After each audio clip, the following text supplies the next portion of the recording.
السلام عليكم ورحمة الله وبركاته. حامدا ومصليا أما بعد،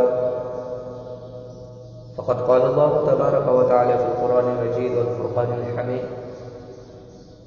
أعوذ بالله من الشيطان الرجيم من همزه ونفخه ونفثه. بسم الله الرحمن الرحيم. قل لا أملك لنفسي نفعا ولا ضرا إلا ما شاء الله ولو كنت أعلم الغيب لاستكثرت من الخير وما مسني السوء إن أنا إلا نذير وبشير لقوم يؤمنون. صدر محترم، میرے دینی ملی بھائیوں، آج کے اس ہفتہ ریانجون میں میرا موضوع خطابت ہے کہ غیر اللہ کے پاس نفع و نقصان کا اختیار ہے. حضرات، آج موجودہ دور میں ہم میں سے بہت سے مسلمان اللہ رب العالمین کو چھوڑ کر غیر اللہ کی عبادت میں مشغول ہیں،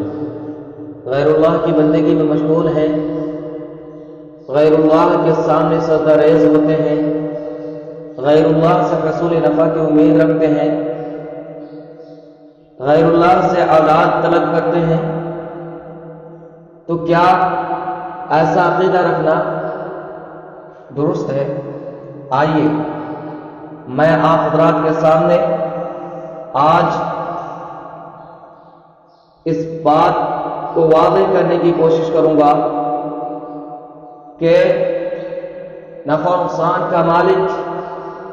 اکیلا اللہ وحدہ لا شریک ہے، اس کے سوا یہ اختیار کسی کے پاس نہیں. حضرات، دنیا کے ہر مسلمان کو اس بات پر پختہ یقین ہونا چاہیے کہ نفع و نقصان کا مالک اکیلا اللہ وحدہ لا شریک ہے، اس کے سوا یہ اختیار کسی کے پاس نہیں، نہ کسی ولی کے پاس، نہ کسی بزرگ کے پاس، نہ کسی پیر و مرشد کے پاس، نہ کسی صاحب قبر کے پاس،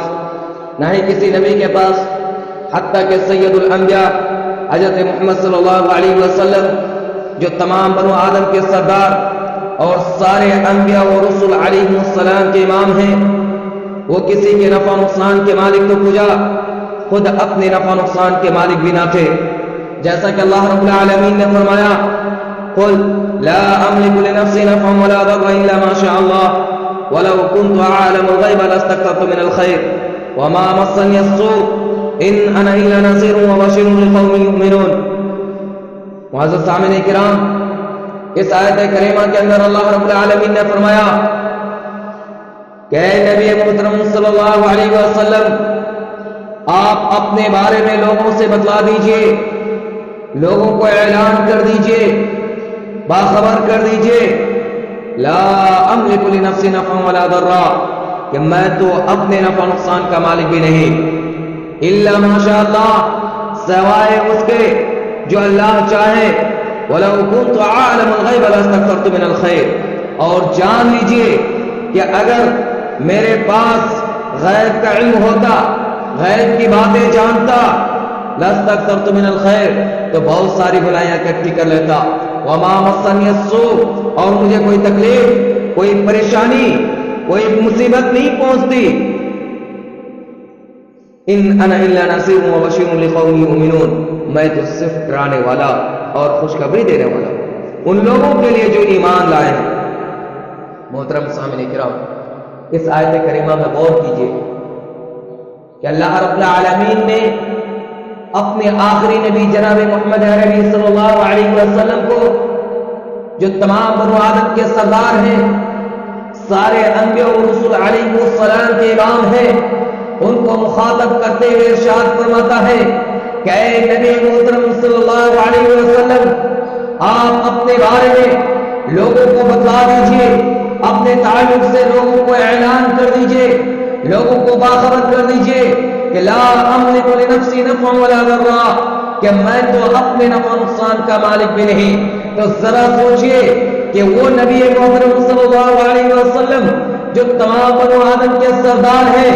سارے انبیاء و رسول کے امام ہیں، خود اپنے نفع نقصان کا مالک نہیں، تو ان سے کم کر کوئی ولی، کوئی بزرگ، کوئی پیر و مرشد، کوئی صاحب قبر، جن کی قبروں کی طرف لوگ قصدن جاتے ہیں، وہ کسی کو نفع نقصان پہنچانے کا اختیار کیسے رکھتے ہیں؟ اور سنیں اللہ رب العالمین کا فرمان ان لوگوں کے تعلق سے جن سے لوگ حصول نفع کی امید رکھتے ہیں، ان کی طرف سے نقصان پہنچنے کا خوف پاتے ہیں، ان کے بارے میں اللہ رب العالمین کا کیا ارشاد ہے؟ سنیے، اللہ رب العالمین کا فرمان ہے، اللہ رب العالمین فرماتا ہے قل افرأيتم ما تدعون من دون الله ان ارادني الله بضر هل هن كاشفات ضره او ارادني برحمة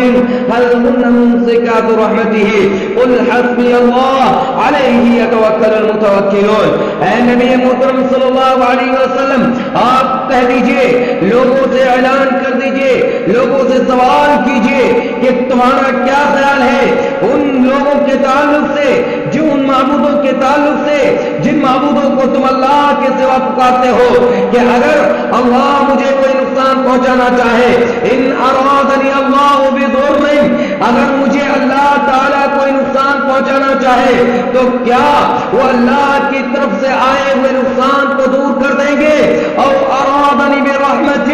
یا اللہ رب العالمین مجھے اپنی رحمت سے نوازنا چاہے، هل هن ممسکات رحمتہ، تو کیا وہ اس کی رحمت کو روک لیں گے؟ آپ کہہ دیجئے قل حسبی اللہ علیہ یتوکل المتوکلون، آپ کہہ دیجئے کہ میرے لیے اللہ ہی کافی ہیں، بھروسہ کرنے والے صرف اسی پر بھروسہ کرتے ہیں۔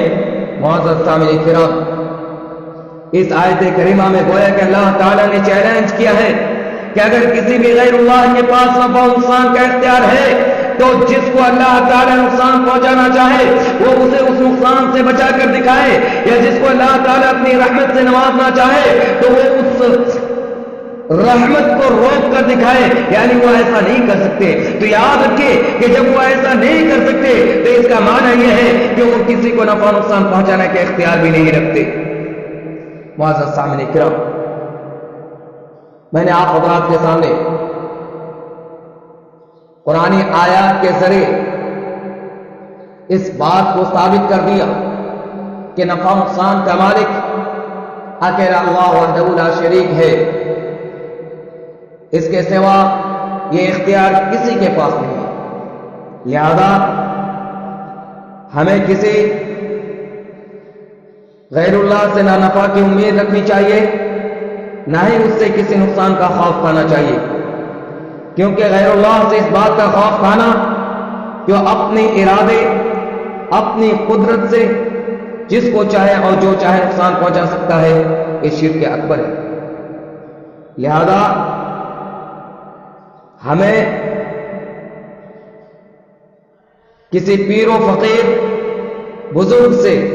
قطعاً خوفزدہ نہیں ہونا چاہیے، اور اس بات پر پختہ یقین ہونا چاہیے کہ اللہ تعالیٰ کی مرضی کے بغیر کوئی کسی کو کچھ بھی نقصان نہیں پہنچا سکتا۔ ایسا خوف صرف اللہ تعالیٰ ہی سے ہونا چاہیے،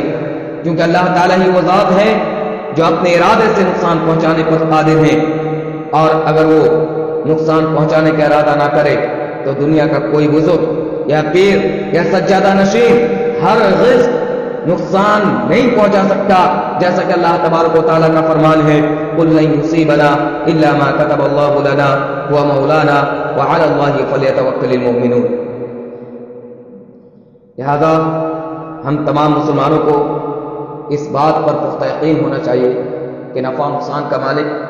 صرف اللہ وحدہ لا شریک ہے، اور اس کے علاوہ یہ اختیار کسی کے پاس نہیں ہے۔ ہمیں اللہ رب العالمین ہی کی بندگی کرنی چاہیے، اللہ رب العالمین ہی سے حصول نفع کی امید رکھنی چاہیے۔ اللہ تعالیٰ سے دعا ہے کہ اللہ تعالیٰ ہمیں اپنے عقیدے کی اصلاح کرنے کی توفیق عطا فرمائے، آمین۔ وآخر دعوانا الحمد للہ رب العالمین، السلام علیکم ورحمۃ اللہ وبرکاتہ۔